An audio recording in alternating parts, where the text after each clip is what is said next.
Hi అండి. అందరికీ నమస్కారం. అందరూ బాగున్నారా? గుడ్ ఆఫ్టర్‌నూన్ అండి.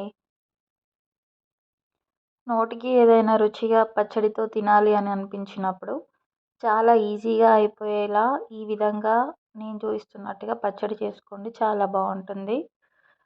కడాయి పెట్టేసి అందులో కావాల్సినంత పచ్చిమిర్చి తీసేసుకొని, దానికి సరిపడినంత టమాటాలు వేసుకొని, అందులో కొద్దిగా ఆయిల్ కూడా వేసేసి అవి త్వరగా ఉడికిపోవడానికి, త్వరగా సాఫ్ట్‌గా అవ్వడానికి సాల్ట్ కూడా వేసేసుకోండి. సాల్ట్ కూడా వేసేసుకొని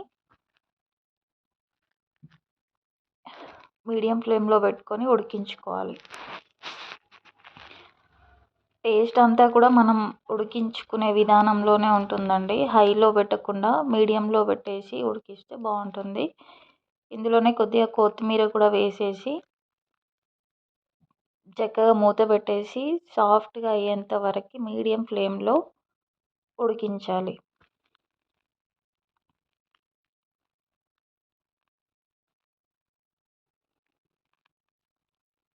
ఇప్పుడు కాసేపటి తర్వాత ఒక 2-3 మినిట్స్ తర్వాత ఇలా అయిపోతుంది. కొద్దిగా కలర్ కోసమని పసుపు యాడ్ చేశానండి.